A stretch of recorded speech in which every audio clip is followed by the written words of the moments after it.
What are we saying for the intro? Just like regular stuff. We are here to talk about how much our trip cost.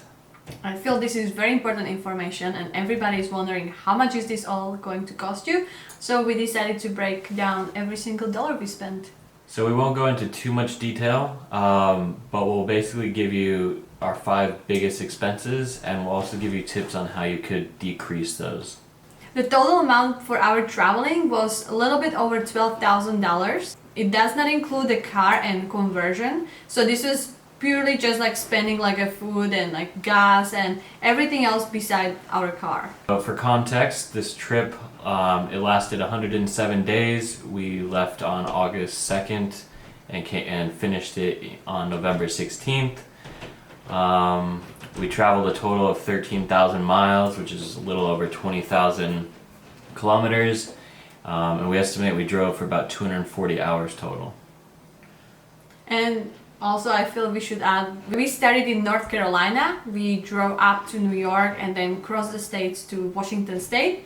Then we drove down to California and through Arizona and Colorado. We finished it up back in North Carolina. So we'll put a breakdown of the total that we spent on the car, but basically it was $8,500, and that's including the car, which was about $6,000, including taxes and fees and registration and everything, and then the remaining $2,500 was just the work we put into it, as well as like the appliances like the fan, the electric, the refrigerator, and all that. So the number one expense we incurred was on food and drink, and right now what we're talking about is strictly eating out. So restaurants. Here I wouldn't say that we were very cost conscious. We ate out quite a bit. We wanted to experience the different places. Yeah, so we spent $2,500. We definitely ate out way more than we needed to. Just because we wanted, like, there were such good places as we went around the country that we wanted to try. And then eventually we got hooked on Panera Bread and Panda Express, and so we just ate out a decent amount. Especially towards the end of our traveling when it was too cold to cook outside. I would say that you could definitely do that way cheaper. Some people would do this and completely eliminate that. It just really depends on your food preferences, obviously. Our second biggest expense was gas. It's really hard to probably go around that because you will need it depending on what kind of car do you have. We spent over $2,000. We got an average about 21 miles per gallon, 22 maybe. Just depending on if we did a lot of city driving, dependent on what kind of vehicle you drive. And also sometimes helps if you do kind of like research. We were using the application called Gas Buddy that helps you to search in the location you are for the cheapest gas, and then like you just drive there. We were using this mainly in California as gas there it's pretty expensive, and so this is how we were trying to save at least a little bit of money on gas. Our third largest expense was groceries, which also isn't surprising. So we spent $1,700 on groceries, and I would say that, we definitely didn't shop cheap, and we had pretty nice meals like camping, but a lot of it was, somewhat budget. We would just go into a Walmart, grab a bag of salad and some like chicken, mix it together, and that was our meal for the night. But we feel like that was pretty reasonable, $1,700. One of the biggest things in that though was we were drinking kombucha quite a bit, so you could definitely get that cost down if you just don't drink kombucha. Yeah, so true. Because that was what, $3 a day times person. 2, so that's $6 a day times 100 days. So yeah, we spent about $600 on kombucha. Probably that's, when I think about that makes me sick. Yes. But it's so good. Yeah. And the fourth biggest expense we had was lodging, which includes campgrounds too. For campings, we spent approximately $400. $1,500 was for mainly hotels. Towards the end, we were spending nights mainly in hotels. It was just because it was too cold to stay in our car, and we did not have Insulation. We didn't have insulation, so Now we have isolation. Okay, so we didn't have insulation in our car, so therefore we had to stay in a hotel. And campgrounds were in a range between 10 and $35 per night. You can definitely lower this cost by simply not staying in the hotels. Even though we were choosing hotels that were like really the lower range, like the cheap one, but yeah, like it still come up with taxes and everything. It's pretty high. Tips for reducing your cost of accommodation. Number one, insulate your van so that you don't, even if it's cold, you can manage to get by.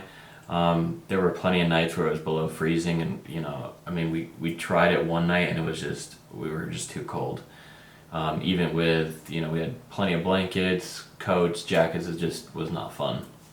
Like our water bottles inside were freezing, so that's how cold it was. Yeah. So second tip to reduce your cost is to plan ahead. Use apps like iOverlander or Wikicamps. We personally found iOverlander to be better, more up to date.